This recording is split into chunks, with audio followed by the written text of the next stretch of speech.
welcome back to another great edition of my Grue Rume Show. And for the Grue Rume Show today, I got two awesome guests. I got Angel Prater and someone that's been on my show quite often, and he became a friend of mine now. His name is Manning. So, and they're going to be talking about their new romantic film called the in engagement dress, and I'm really looking forward to talking to the both of them. I'm looking forward to having Mike back on my show again, and it's going to be a fun time. I am Rocco Cross. I am the host at Stutters. I am the host of the Grue Room, and my interview with Mike and Angel will be coming up very soon. This is my Grue Room, and as always, welcome to my nightmare. So stay tuned. I have my background, but Hey, I don't need to see all that. well, thank you both for coming on the show to talk about your film, and I uh, appreciate you both taking time out, and thank you, Mike, for coming back on. Thanks for having us. Yeah, excited to finally meet you. There we Definitely, yes. go. So, so like the first thing I want to start out asking is probably the typical question that always gets asked is like, how did you both wind up being part of this amazing film? Angel. um, I actually, I guess through like network friends of friends who knew Anthony, the casting director, producer extraordinaire, all of the things.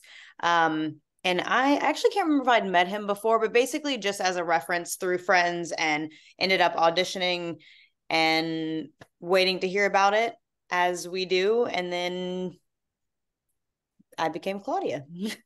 Yeah. It was kind of the same thing. Anthony Del Negro is a producer on the project. I had worked with him before on another film, and he called me up and he said, "Hey, Mike, there's a romantic comedy, and we want you as the male lead. And how do you feel about that?" And I said, "Well, absolutely. No, I did well because Anthony. I mean, I've done kind of like Angel. I've done a handful of horror films and Oh yeah. thrillers, and even when I do TV, TV roles, a lot of them was like the bad guy and taking the Mhm. hostage and everything else. And so there's kind of a running joke in my family. My mom uh, calls me up every couple of months and she goes like, "When are you going to play a good guy?" I'm the bad guy and everything. And she goes, is there something you're not telling me? Like, are you a mean person? I'm like, "Mom, no, it's acting." So, so when this came, when Anthony called me about this one, he goes, I was like, "Wait a second, like, I get to just fall in love, and I'm a chef, and I'm a nice guy, and I don't murder anybody, and I don't." And he goes, "Yeah," and I go, "Okay, cool." I'm like, "Sure, I'm in. Great."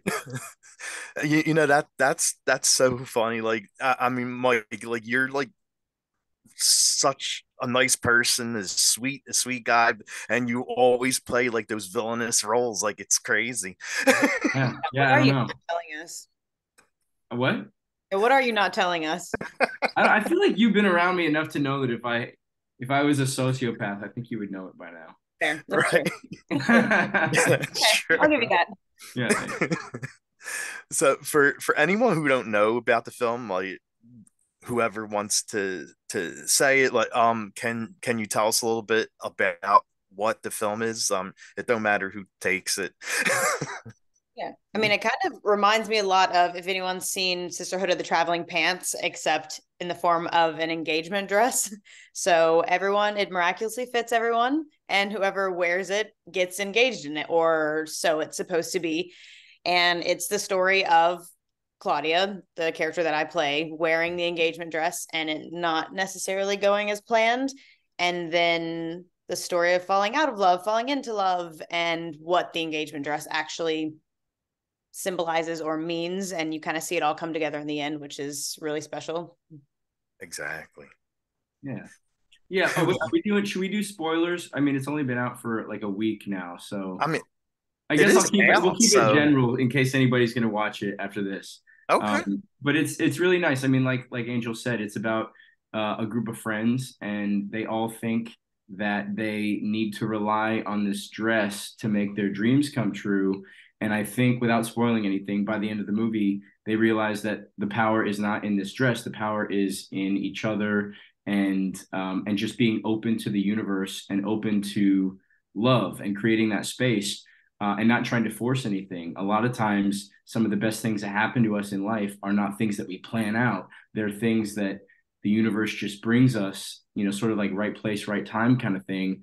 And we're just open to accepting those things. So I think, it is a romantic comedy, and it does have a lot of that, that is what it's about. But I think the greater message of this film is just being open to, what the universe brings you, and having your eyes and ears aware of like some of the signs that the universe is trying to give you, to point you in the right direction of what you want, whether it's love or friendship or, whatever else.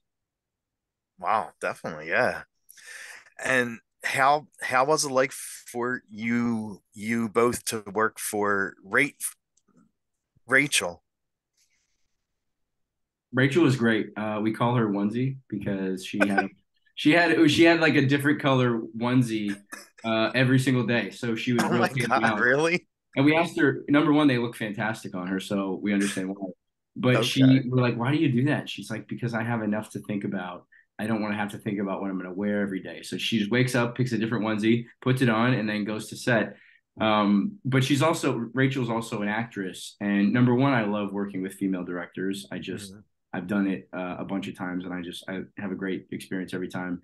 And number two, with Rachel, she's also an actress. And so she really understood the language that we were trying to use when we were asking about notes, or when we were asking about intentions, or when we were asking about the shots or whatever else. She knew sort of where that was coming from her experience as an actress. So whenever a director has that vocabulary, it's so much easier just to have that communication and go in and also feel comfortable and safe, because they're not going to make you feel or look foolish, because they know what that feels like being on the other side Yeah. of the camera.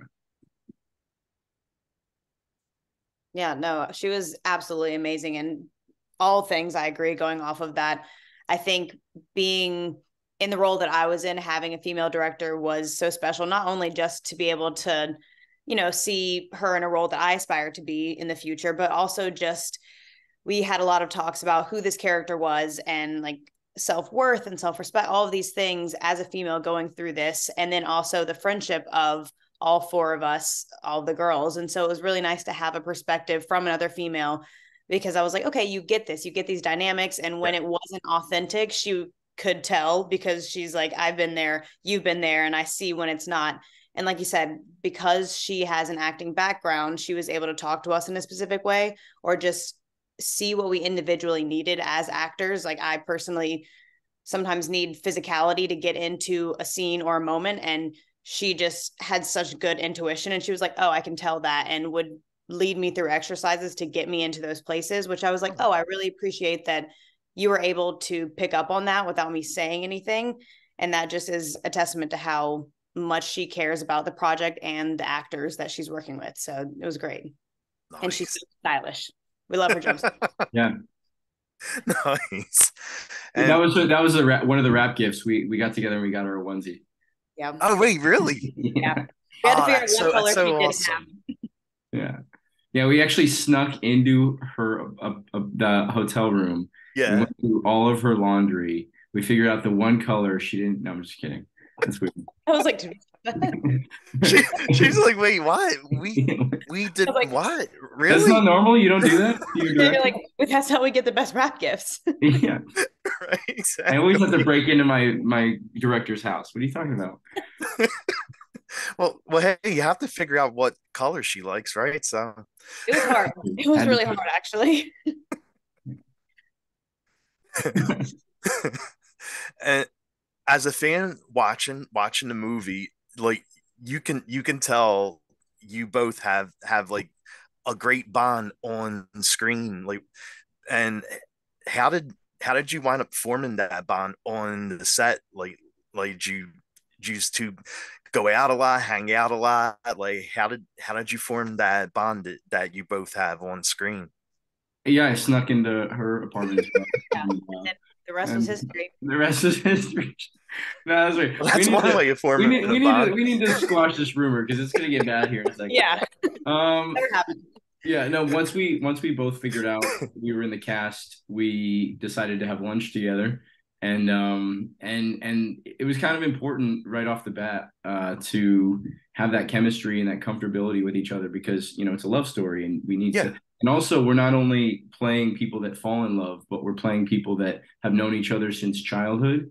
And in the movie, we had grown up together and sort of never knew that the other one liked the other one, and so we needed to have that history, we needed to have that chemistry, but immediately, right away, right when we sat down, Angel and I, we just started laughing and joking, and I was so comfortable. And sometimes too much on set. Sometimes you guys rein it in, like we need to make a movie here, and I have this thing where if I start laughing, it's really hard for me to stop laughing, and I think Angel has that same thing. Oh no! Yeah. And so we would they would sit, the whole crew would just be watching us for like 3-4 minutes. Just we Like, couldn't. sorry. Yeah, sorry guys. Sorry. Oh, that's really cool. Yeah, it's a fun time. Yeah, it definitely sounds it. It makes me wish that I was on set too to have fun. Yeah. So where did you film at? Like, did you film in like one area? Was it a bunch of different areas? We filmed in Louisville, Kentucky, and we filmed in a few different areas. We filmed in the country club. We filmed around Louisville in different places like Flower Shop and just like the lake was at the country club too. And then there was a really beautiful house. Do you know whose house that was? Or did No. someone else's They house? they had me break in and open the door and No, the house is beautiful though. We filmed for a good bit in that house as well, and it was really cool. That was your childhood home or like lake house. Yeah, it was our childhood lake house. Yeah. And then the shed. Oh, the shed was fun. And then you had the forest. You had the forest. But yeah, we got to get all like messy and go out into the forest and trek around, me and the girls. So that was fun too. We got to go to a lot of different locations. It was pretty fun. Okay. Yeah. Wow. Now, did you go? Was there like one place that you both loved going to eat at? Like, did you go back to one place like a couple times? Yeah. Well, there was this place. There was the taco place that was really good. And then Okay. there was that other place that I ate every single day, and by the end of Panera? it. Oh, Panera Bread. No, their stuff is really good though. Yeah, not when you have it every single day. Every single day, ever. There's a place, also, I will shout them out. It's called Clean Eats. I love that place so much. They had meal prepped meals that you could just like, I would freeze them, and they had smoothies, like fresh prepared. It was great. Every time I went back to Kentucky, earlier this year, and I was there every single day. So, oh my God, every day actually. Like, I'm not even kidding. she's like every day. She got the tattoo. She got the tattoo. Actually, like, check it out. There's some good times around there. Oh wow, sweet. See, I'm glad you actually found a spot to eat at from filming. Yeah, not always easy. Exactly. Explore. um, and what did you both love most about playing these roles and filming it? I think. Wait, should I go? You want to go? I'm ready. You ready? Okay, you go. Okay. I think, again, I've mentioned this before in like other conversations about it, but I think when you have an ensemble cast or a group of people that come together and they click so well so quickly, it's really special.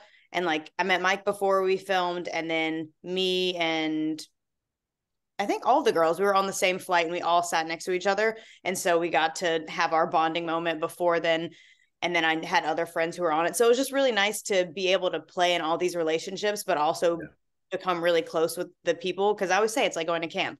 And so when you go to camp and everyone's actually really cool and fun and you can go out and explore with them. I celebrated my birthday with them. They got me a cookie cake. We all went horseback riding. Like it was honestly so fun and so special. And to be able to like have that experience with all of them was really great. So I think it was just the relationships. It's always a big, like that's always one of the most special things that I take away from these experiences. Yeah. No, that was really well said. I feel the same way. I feel like it was basically like we went away to theater camp and made a movie about it. I had worked with Kathy Marks before, who plays my sister in this. Yeah. It's funny, we had another film where we played boyfriend and girlfriend, and a couple of the scenes in the beginning, they were like, we're playing brother and sister, and they're like, you guys look like you're flirting on camera. Like you're being way too sexual with your sister right now. I'm like, sorry. And they said that to her too. She's like, you can't flirt with your brother. I'm like, sorry about it. But Kathy, I mean, she's great. She's so much fun. So I'd worked with her before, and then Sterling and I had been buddies for a while. He plays my arch nemesis in this, which is, his name's Mike, I think, right? Which was so confusing. And then there's a character named Sterling, and then his name's Sterling, and my name's Mike. It wasn't even it was on accident. Yeah. And then I think Abby and Vidushi, at least I had met, I don't know if you knew them, Angel. I had met them right when we got there. I met them then. But they're both so goofy and great. And so we all became friends. We started going to Panera Bread and other places. And and also like it's not like we were filming some drama or some World War II movie or some, I think inherently the script and the story, at least for me, I'm a hopeless romantic, and I love stepping into that world where everything's just a little bit happier and a little bit brighter and a little bit cheesier, but it was fun to live in that for as long as we filmed, because I don't know, I'm kind of an optimist, and I think the world could use a bit more cheer these days and a bit more optimism. So it was nice to live in that. And then now that the movie's out and I've seen it and I've seen some of the reactions to it. There are moments where you're like, okay, like that's kind of cheesy, but I think really though, I think why not? Like, why not have a little bit of cheese of course when you're watching a romantic comedy, and why not have something that people experience and walk away feeling just a little bit lighter, because there's a lot going on in the world nowadays that is not that. So it's nice to put something in the world that can bring some of that happiness to people. Wow, yeah, definitely. Very, very well said, Mike. I love it. Thanks. You keep mentioning Panera Bread, so I have to ask this: like, did you have a dish that you ate the most there? Like, was there something that you just wanted to keep going back for? I mean, they're healthy, so I was fine with it. But they were the closest thing to our hotel, and we were all staying in the same hotel. So I would walk there basically at least once a day. By day 3 or 4, I knew everybody that worked there, and sometimes I'd be tired and I'd be cranky, and I'm like, I just want a sandwich. And I would walk in there and I'd be like, hey Alan, hey Michelle, and like they'd be like, just give me the usual. And I couldn't even tell you what it was, but at least to Panera's credit, at least they're healthy. So at least. Well, yeah, exactly. Yeah. Oh my God, that's funny. And, so what do you both do on set between takes, like when your scene isn't on? Honestly, I'm the type of person where I'm like, I get into a very specific zone, and unless sometimes it's very lighthearted and comical, and the relationship is what's important, and so talking through things with whoever's in the scene with you is important. But because I think I spoke with Rachel a lot about, yes, this is a romantic comedy and it's fun. It has those cheesy moments because of like, it is what it is. There also needs to be this underlying depth of like who this person is and this authenticity to Claudia and her, she is living in this experience and battling things with self-worth and like, oh, I don't deserve the things that other people have. And why, like, what does that mean about me? And so trying to find those moments to like really zone in and focus on like, yes, the scene is fun and cute and what it is, but like, what does this mean to her? And so a lot of times between scenes, I was just like in my own space and just like focusing on it and like holding on to whatever that emotion was. But that's just, I think, me as an actor. Sometimes I'm just, there's one picture from before the dress incident outside when we meet, that's like all the girls are in the corner laughing and I'm just like staring at the ground, super serious. But, that's just me. Yeah, I think it kind of worked though. I think it worked for you because you were internalizing. I mean, you're the crutch, like you're the nucleus of the movie, and so the audience has to go on that journey with you. So you had to internalize like so much of what you were going through. And to Angel's credit, she showed up every single day prepared, and every single day, in the beginning of the day, she's like, "All right, I'm gonna have my coffee. We're gonna do this." By the end of the day, she walks back to her room, eyes half open, and she really, I could say with 100% honesty that she gave it her all during this movie, which was really Yeah. nice to see, and it's really nice for number one on the call sheet to sort of lead that way, because it's not always the case, and if somebody wasn't like that, and if they just showed up and did the bare minimum, it definitely bleeds into other attitudes and departments and everything else on a film like this. So it was nice to see. For me, I guess in between scenes, I guess it depends on the scene. A lot of the scenes, I sort of was taking my cues off of Angel, because I mean, my goal, my intention was to get closer to her or to comfort her or to, flirt and everything. So a lot of my actions in this movie were outwardly focused. Whereas I think Angel said hers were inwardly focused and sort of going through that mess that's in her head of figuring things out. And so for me, it was like a lot of just paying attention to her. And if she was staring at the ground focusing, I was just like watching her. And, I think it worked because it was just very trying to keep my focus on her and what she wanted and what she needed. Not off camera even, but like on camera. Well, yeah. Or if it was the football scene, I was doing push-ups in between takes because Yeah. I had my shirt off. So We were all watching. Well, yeah, of course. it depends on what we're doing. I'm I mean, especially if you're doing like sports scene or whatever, you have to make sure the muscles look good. Absolutely. I mean, listen, we know what's helping sell this movie. So like whatever we gotta do. Angel looks cute in that dress and she has her moments. If I need to get greasy and play some football, I'm gonna do that to sell this movie. Yeah. Definitely. If it works, it works, right? Yeah, well, and we didn't have oil, so I was spraying bug spray on me because it Oh has my like God, that are you sheen. serious? And so I tell you, I was bug repellent for like a week. I'm sure you were. I kept in between takes, I was rubbing up with like bug repellent, and I was like, no insect within 10 miles is gonna come around here. You glow sometimes now. It's what? Said you glow sometimes now. Oh, thanks. All that bug repellent. Yeah. No, it's just me. Damn. Wow. Well, yeah, like at least bugs didn't come on set because they probably smelled that a mile I away. do what I can. I'm pretty sure I was also flammable the entire day, so I'm glad that I'm not a smoker.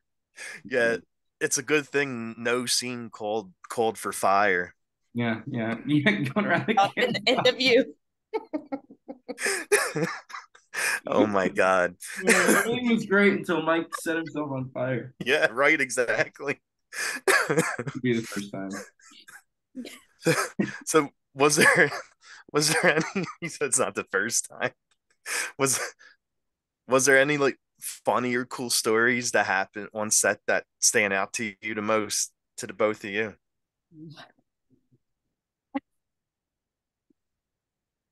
I was I was thinking, I'm trying to figure out how to tell this of when you guys were trying to surprise me and Abby was rude.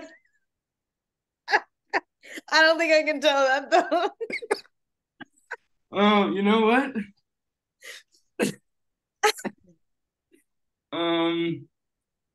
Yeah, I don't know. I don't know. He's like, nah, I don't think you can. Yeah. Sorry. I'm sorry, guys. We just had a great, hilarious moment, but we can't share that. Yeah, I mean, Okay, no problem. it's in a nutshell. We all tried to surprise Angel for her birthday with a cake, and she was about to ruin the surprise by going into the area with the cake too soon. So Abby cut her off at the pass and made a really funny excuse as to why she couldn't, she couldn't go in the garage, and we'll just leave it at that. Okay. Yeah. Okay. That one's definitely all right. Oh, we got an ice cream truck too. Was that the day Oh, really? wrapped or no? Were you not there for the ice cream truck? I don't think what the Oh, hell? You got an ice cream truck? awkward. I, what? Cool. Well, this has been great. The interview is over. Yeah. Well, never mind. No, No. I don't think I got an ice cream truck. I do remember that there's a video that we have because we have like a group text going around called the dress Okay. game. And we still keep in contact, and we did become pretty close as a cast, so it's really nice to still interact with everybody. And so we have been sent, now that the movie's out, we've been sending Yeah. pictures and videos and everything else, and we have this video now where we're all shopping at like Target or something, and we're laughing so hard that and Kathy is just standing there, and she's like looking at us, and we're all laughing so hard, sitting on the ground in the middle of this Target crying. And I don't even remember what we were laughing about, but Angel and I are sitting on the ground crying. I think Nicholas was there. I think Abby was there, and Kathy's just watching us like, what are you? She's like the older sister, like scolding us, like, what are Yeah, you guys yeah, yeah. doing? And we're like looking for vitamins or something, crying. And they They were were on just the so, floor for like 15 minutes at least. yeah. It's because we took a selfie, all of us, and Abby was Uh-huh. like, why do I look like my eyes are popping out of my head? I look like Beetlejuice. And then I think also it was like sleep deprivation. Like I realized I was holding like a bunch of like airborne Pedialyte because every week it was just like more and more exhaustion had set in, and it was like caffeine, Pedialyte, and airborne Yeah. was my day to day. And I'm just like arms full of Pedialyte and airborne, dying on the floor laughing. Like that for sure shouldn't have been as funny as it was, but it was probably the most I've ever laughed in my entire life. Oh yeah, no, she looked like an airborne. She looked like a vitamin dealer. She was just like, "Hey, what do you want? Some vitamin D? You want some airborne? You want?" Like, but it was in this picture, so she's like, And then Abby looks like Beetlejuice, and I don't know. I probably look ridiculous, and there it is. Now, Mo, when you were at the store, were you doing push-ups at the store too, or no? You didn't do push-ups at the store? At that point, I was probably too tired to do push-ups. Yeah, there you go. I don't know. I don't always do push-ups, Rocco. I know. I don't even What's get ice cream, Rocco. So listen, I'm only doing push-ups for the one day. I'm not exactly? A lot I of didn't ice even cream. get ice cream. I'm salty about it. Rachel's gonna be like, who told him? Yeah. Well, you're gonna have to wait to the next set now, Mike. Probably someone would hear this and bring an ice cream truck on set. I love that plan, please. I'll give you an ice cream truck. Mark my words. Mint chocolate chip, please. Thank you. Yeah. Thank you. What's something you both hope fans take from seeing this movie? Mike's face. I don't know. I don't care. He's like,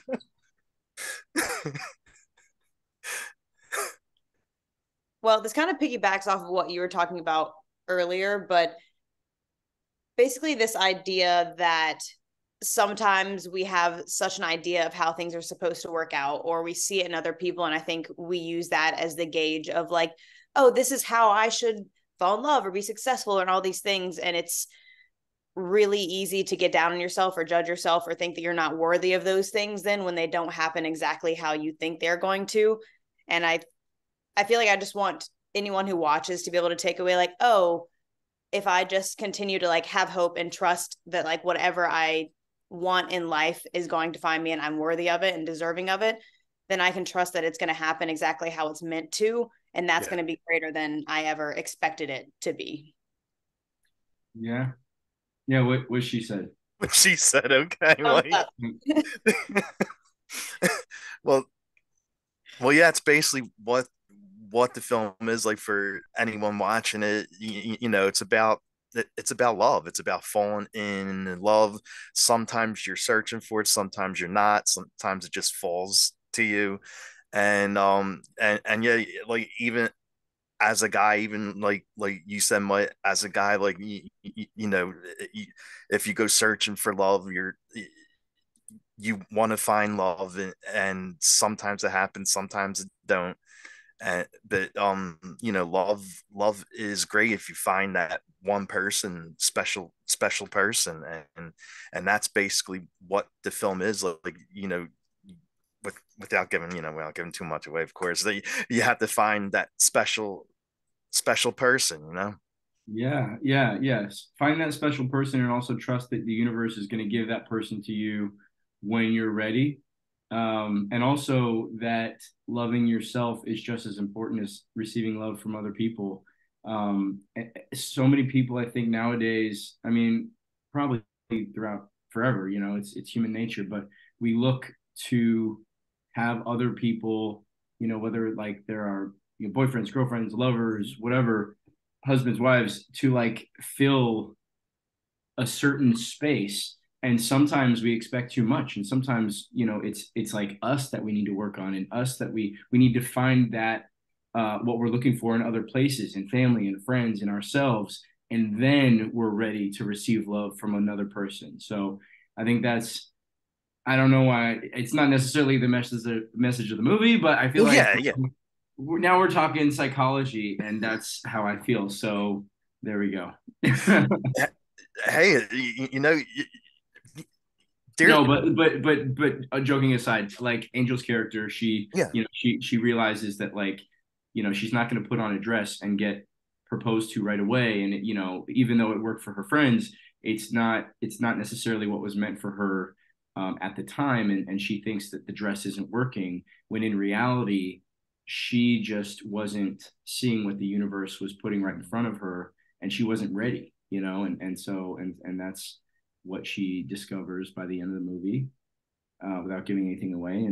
And that's why I also like, it's like I said earlier, yes, this is a romantic comedy, and yes, Yeah. it has those elements to it, but I think it has a greater message of self-love and just being open to the universe, which I think translates out of the genre, which is nice.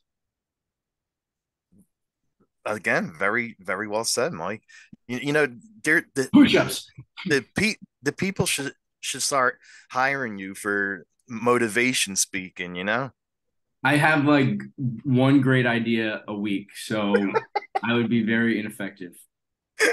Podcast once a week. That's all we need. Right? Yeah. Yes. Mondays with Mike. There we go. That's Oh my God. Perfect. Do it. Do it, Done. Mike. Yeah. Comes out next week. We're gonna have ice cream breaks, push-up breaks. Yeah. I love all these things. No, Exactly. Ice cream and push up breaks. That's hey, all I that's ask. perfect. Yeah.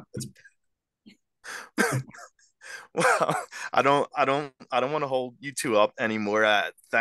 Thank you both for coming on. And the last thing I'm gonna ask is like, where could fans follow you both at and watch the film at?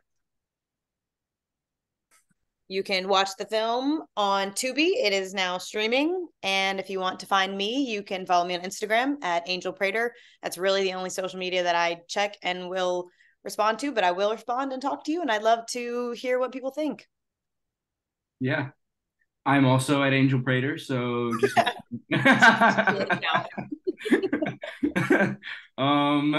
yes, like she said, on Tubi, I'm on social, I'm Instagram and Twitter and the things, at Mike Manning. I think there might be like an underscore or something there, but just search me. Website is mikemanning.info if you want to take a deeper dive. And also, thank you for watching the movie if you do watch it, or if this interview inspired you to watch the movie, because we're really proud of it. So we hope you enjoy it. Definitely. And and start watching Mike every week on his podcast. Yeah, it's with Mike. Yeah. I'm the first guest. push-ups and ice cream and There you go. Yes. ecology. I don't know. Bright ideas. There we go. Now it's Exactly. spiraling. What? Now it's spiraling. I'm scared. Yeah, no, it's spiraling. It's called "Don't Stand Too Close to the Fire" with Mike Oh Manning. no. Yeah. Mm-hmm. When you got the bug spray on you. Mhm. It's called this. Come chat with Mike on his podcast, The Bug Spray. You're like, what? Like, what are you talking about? Don't you? All Okay, right. well, we should hop off before this gets any weirder. Yeah, right. Exactly. Here we go. All right. Well, again, thank you both for coming on, Mike. It's always good seeing you, Mike. So thanks again for coming on for the seventh or eighth time, whatever it is. Yeah, thank you for having me again, Rocco. It's always fun. It's always we don't know what's gonna come out of my mouth, and you have great questions, and so it makes for a fun time. And this time, Angel was with us, which Exactly. anytime where Exactly. we have a little Angel is a good day. Right. And That she is really so was. true. I mean, if you can't tell, you're gonna talk to her again because she's amazing and She really is. Like you're really great. You're very, very nice. You guys, let's stay on. We don't have to go anywhere. goodbye. Mike's like, bye. I love you. Thank you for having us. Definitely. Thank you, Rocco. You got him, Mike. Have a good night. Too. Bye.